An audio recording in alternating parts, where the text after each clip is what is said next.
ಪ್ರತಿಯೊಬ್ಬ ವಿದ್ಯಾರ್ಥಿಯು ವಿಜ್ಞಾನ ಮತ್ತು ತಂತ್ರಜ್ಞಾನ ಕ್ಷೇತ್ರದಲ್ಲಿ ಉತ್ತಮ ಸಾಧನೆ ಮಾಡುವ ಮೂಲಕ ಪ್ರೇರಣೆಯಾಗಬೇಕು ಎಂದು ಮಲ್ಲೂರಹಳ್ಳಿ ಶ್ರೀ ಮೂಕಬಸವೇಶ್ವರ ಹೈಟೆಕ್ ಶಾಲೆಯ ಕಾರ್ಯದರ್ಶಿ ಕೆಆರ್ ತಿಪ್ಪೇಸ್ವಾಮಿ ವಿದ್ಯಾರ್ಥಿಗಳಿಗೆ ಕಿವಿಮಾತು ತಿಳಿಸಿದರು.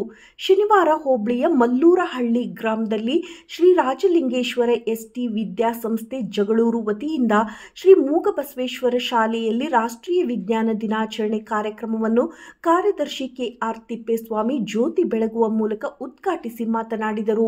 ವಿಜ್ಞಾನ ಬೆಳೆದಂತೆ ತಂತ್ರಜ್ಞಾನ ವೃದ್ಧಿಯಾಗಿ ಸಮಾಜಕ್ಕೆ ಸಹಕಾರಿಯಾಗಿದೆ. ನಾವುಗಳು ಬಳಸುವ ಪ್ರತಿಯೊಂದರಲ್ಲೂ ವಿಜ್ಞಾನವಿದೆ. ವಿಜ್ಞಾನವಿಲ್ಲದಿದ್ದರೆ ನಾವುಗಳು ಈ ಮಟ್ಟದಲ್ಲಿ ಇರಲು ಸಾಧ್ಯವಿಲ್ಲ. ವಿಜ್ಞಾನ ತುಂಬಾ ವೇಗವಾಗಿ ಬೆಳೆಯುತ್ತದೆ ಎಂದು ಹೇಳಿದರು. ಪ್ರಾಸ್ತಾವಿಕವಾಗಿ ಶ್ರೀ ಮೂಕಬಸವೇಶ್ವರ ಶಾಲೆಯ ಮುಖ್ಯ ಶಿಕ್ಷಕಿ ಎಂಟಿ ಸುನೀತಾ ಮಾತನಾಡಿ, ರಾಷ್ಟ್ರೀಯ ವಿಜ್ಞಾನ ದಿನಾಚರಣೆಯನ್ನು ಪ್ರತಿ ವರ್ಷ ಫೆಬ್ರವರಿ 28ರಂದು ಆಚರಣೆ ಮಾಡುತ್ತೇವೆ. ವಿಜ್ಞಾನ ಎಂಬುದು ನಮ್ಮಿಂದಲೇ ಶುರುವಾಗುತ್ತದೆ. ನಮ್ಮ ದೇಹದಲ್ಲಿ ವಿಜ್ಞಾನ ಎಂಬುದು ತುಂಬಿದೆ. ಪ್ರತಿಯೊಬ್ಬರಿಗೂ ವಿಜ್ಞಾನ ಅತ್ಯವಶ್ಯಕತೆ ಇದೆ.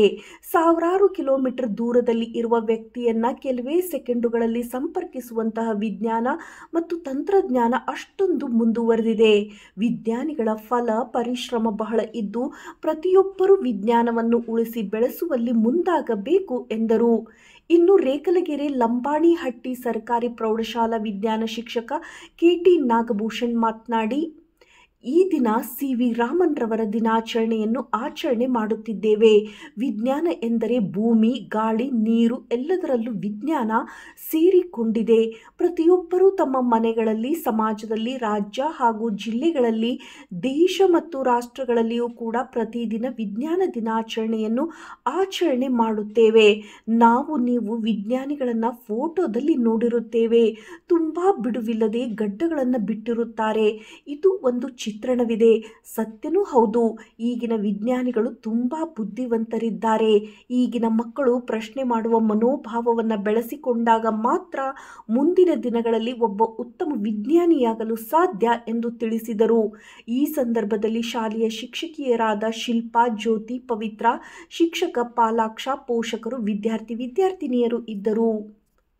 ವರದಿ ಕೆಟಿ ಓಬ್ಳೇಶ್, ನಲಗೇತನಹಟ್ಟಿ. ಅಂತ ನಾಗಭೂಷಣ ಅವರೇ, ಹಾಗೂ ಎಲ್ಲದಕ್ಕೂ ಬೇಕು, ಯಾವ್ದಕ್ ಬೇಡ ಅಂತಂದ್ರೆ ತಪ್ಪಾಗ್ಲಾರ್ದು. ಎಲ್ಲದಕ್ಕೂ ವಿಜ್ಞಾನ ಬೇಕೇ ಬೇಕು. ಎಷ್ಟು ನಾವು ಗಾಳಿ, ನೀರು, ಬೆಳಕು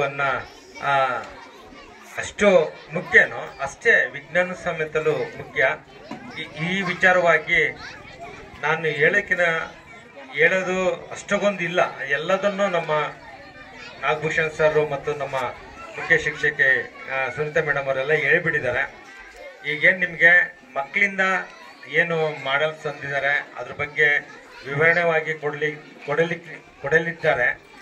ಹಾಗಾಗಿ ಅವ್ರಿಗೊಂದು ಕಾಲಾವಕಾಶ ಮಾಡಿಕೊಡೋಣ. ಹಾಗಾಗಿ ವಿಜ್ಞಾನವನ್ನು ಎಲ್ಲರೂ ಬಳಸೋಣ. ವಿಜ್ಞಾನ ಇಲ್ದಿದ್ರೆ ನಾವು ಈ ಮಟ್ಟಕ್ಕೆ ಇರ್ತಿದ್ದಿಲ್ಲ. ಇವತ್ತು ನೋಡ್ರಿ, ಎಲ್ಲ ರೀತಿಯಲ್ಲಿ ಈಗ ನಾವು ಮೊದಲೆಲ್ಲ ಕಳೆ ತೆಗಿಬೇಕಂದ್ರೆ ಒಂದು ಇಂಟಿಂಟ್ ಗಟ್ಟಲೆ ಹೋಗ್ತಿದ್ರು. ಏನೋ 15-20 ಜನ ಎಲ್ಲ ಹೋಗ್ಬಿಟ್ಟು ಕಳೆ. ಇವತ್ತು ಕಳೆನಾಶಕ ಔಷಧಿ ಬಂದಿದೆ, ಮತ್ತು ಅದು ಹೊಡಿಲಿಕ್ಕೆ ಮಿಷಿನ್ ಬಂದಿದೆ. ಯಾವುದರಿಂದ? ವಿಜ್ಞಾನದಿಂದ. ಅದೇ ರೀತಿ ಇವತ್ತು ಎಲ್ಲರ ಮನೆಯಲ್ಲೂ ಎತ್ತುಗಳಿಗೆ ನಾವು ಸಾಕ್ತಿದ್ವಿ. ಇವತ್ತು ಎತ್ತುಗಳಿಲ್ಲ. ನಮ್ಮ ಹಳ್ಳಿಗಳಲ್ಲಿ ಎಲ್ಲಿ ಬೆರಳೆಣಿಕೆ ಅಷ್ಟೇ ಎತ್ತುಗಳಷ್ಟಿದ್ದಾವೆ. ಇವತ್ತೆಲ್ಲ ಟ್ರ್ಯಾಕ್ಟರ್ಸ್ ಬಂದಿದ್ದಾವೆ. ಆನಂತರ ಏನು ಈ ನಮ್ಮ ರೈತರಿಗೆ ಉಪಕರಣಗಳು ಬೇಕೋ ಅವೆಲ್ಲವೂ ಬಂದಿದ್ದಾವೆ.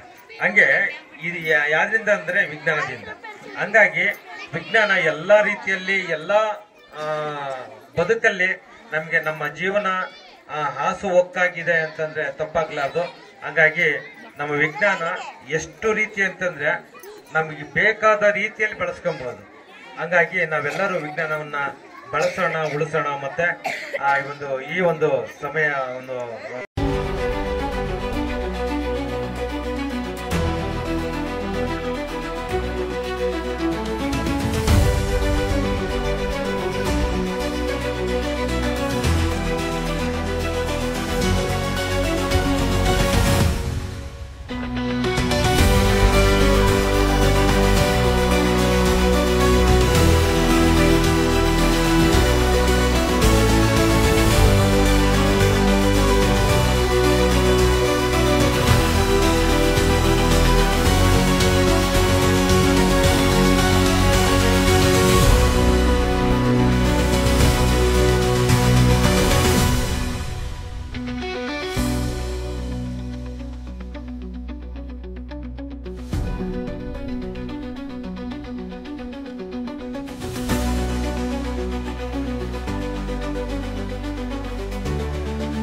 ಉದಾಸೀನರಾಗಿರ್ತಕ್ಕಂತಹ ಈ ಒಂದು ಶಾಲೆಯ ಕಾರ್ಯದರ್ಶಿಗಳಾಗಿರ್ತಕ್ಕಂಥ ಕೇವಲ ಫೆಬ್ರವರಿ 28 ಅಷ್ಟೇ ಅಲ್ಲ, ಪ್ರತಿನಿತ್ಯ ಕೂಡ ನಾವೆಲ್ಲರೂ ನಮ್ಮ ಮನೆಗಳಲ್ಲಿ, ಮನಗಳಲ್ಲಿ ಮತ್ತು ಸಮಾಜದಲ್ಲಿ, ರಾಜ್ಯದಲ್ಲಿ, ಜಿಲ್ಲೆನಲ್ಲಿ, ರಾಷ್ಟ್ರದಲ್ಲೂ ಕೂಡ, ದೇಶದಲ್ಲೂ ನಾವು ಪ್ರತಿದಿನ ಪ್ರತಿಯೊಬ್ಬರು ಕೂಡ ನಾವು ವಿಜ್ಞಾನ ದಿನಾಚರಣೆಯನ್ನು ಆಚರಣೆ ಮಾಡ್ತಾನೆ ಇರ್ತೇವೆ. ಹೇಗೆ ಅನ್ನೋದನ್ನ ತುಂಬಾ ಸವಿಸ್ತಾರವಾಗಿ ಪ್ರಾಸ್ತಾವಿಕ ನುಡಿಗಳಲ್ಲಿ ಸುನೀತಾ ಮೇಡಮ್ ಅವರು ಬಹಳ ಚೆನ್ನಾಗಿ ಹೇಳಿದರು. ಹಾಗಾದ್ರೆ ವಿಜ್ಞಾನಿಯನ್ನ ಯಾರಾದ್ರು ನೋಡಿದ್ದೀರಾ ನೀವಿಲ್ಲಿ? ವಿಜ್ಞಾನಿ ಅಂದ್ರೆ ಹೇಗಿರ್ತಾರೆ? ನಮ್ ತರ ಇರ್ತಾರ ಅಥವಾ ನಮಗಿಂತ ಭಿನ್ನವಾಗಿರ್ತಾರ? ವಿಜ್ಞಾನಿಗಳಂದ್ರೆ ಒಂದ್ ಕುತೂಹಲ ಸಣ್ಣದಾಗಿ ನಮ್ಮೆಲ್ಲರಲ್ಲೂ ಇರುತ್ತಲ್ವಾ? ಬಹುಶಃ ನಾವು ನೀವು ವಿಜ್ಞಾನಿಗಳನ್ನ ಫೋಟೋದಲ್ಲಿ ನೋಡಿರ್ತೇವೆ, ತುಂಬಾ ಪುರುಸೊತ್ತಿಲ್ದೇನೆ ತುಂಬಾ ದಾಡಿಯನ್ನ ಬಿಟ್ಕೊಂಡಿರ್ತಾರೆ, ಗಡ್ಡ ಮೀಸೆ ಎಲ್ಲ ತುಂಬಾ ಬಿಟ್ಕೊಂಡು ಒಂದು ಚಿತ್ರಣ ಇದೆ. ಆ ಚಿತ್ರಣ ಸತ್ಯನೂ ಹೌದು. ಈಗಿನ ವಿಜ್ಞಾನಿಗಳೆಲ್ಲ ತುಂಬಾ ಸ್ಮಾರ್ಟ್ ಆಗಿದ್ದಾರೆ, ಆದ್ರೆ ಅವರ ಬುದ್ಧಿವಂತಿಕೆ ಮಾತ್ರ ಸಾಕಷ್ಟು ಆಳವಾಗಿರುತ್ತೆ ಅನ್ನೋದನ್ನ ಗಮನಿಸ್ಬೇಕು ನಾವು.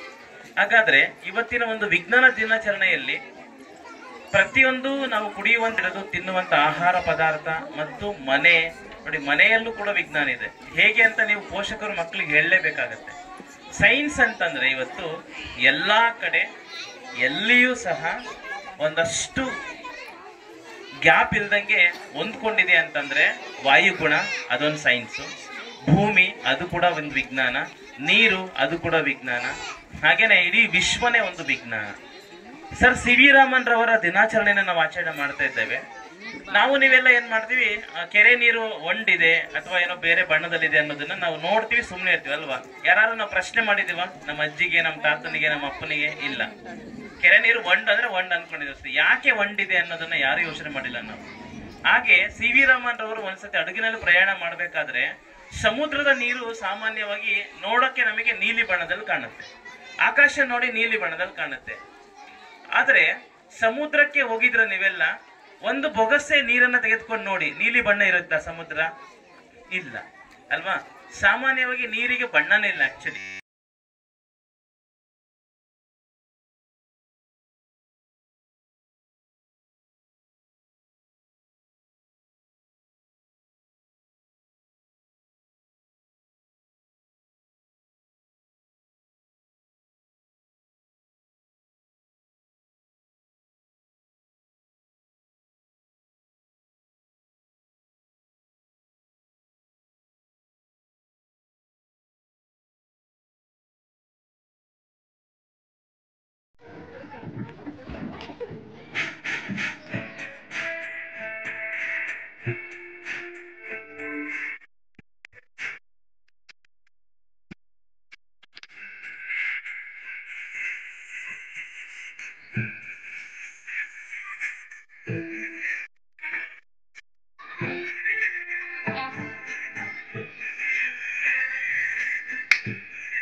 ಗಿಣಿ ಮನ್ಸು ಕದ್ದ ಮನ್ಮೋಹಿನಿ ಆಸೆ ಆಯ್ತು ನಿನ್ನ ಮೇಲೆ ಹಾಯ್ ಕೋಲಾರದ ಹಟ್ಟಿ ಗಣಿ ಕೋಗಿಲೆದೆ ನಿನ್ನ ಧ್ವನಿ ಕಾಳಿದಾಸ ಕಾವ್ಯ ನೀನೇ ನಿನ್ನ ರಾಜ ನಾನು ನನ್ನ ರಾಣಿ ನೀನು ಪ್ರೇಮ ಕಲ್ಯಾಣವೇ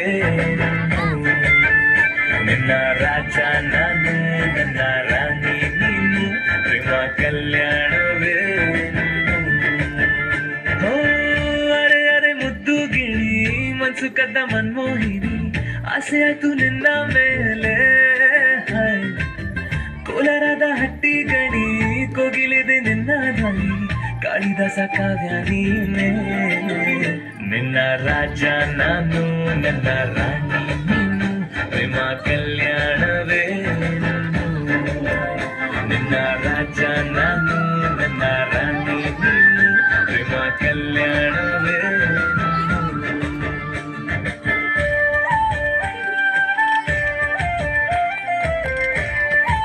Solubility of water. I have 2 glasses filled with water. One glass is filled with plain water and another one with plain water and salt.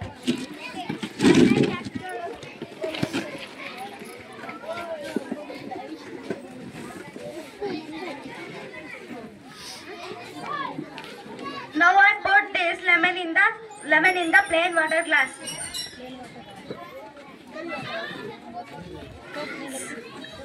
See what's happened. This lemon is sank in the water.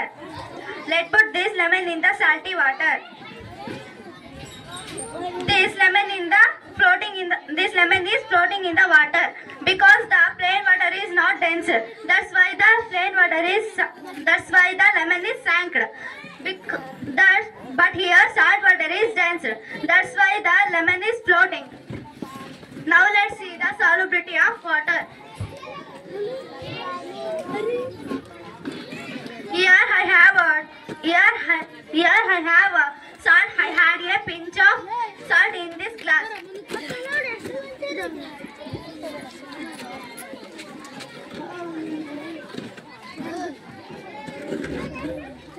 Fill it with water and mix it well. Seeds dissolves in the water. I mix some sand in the other glass.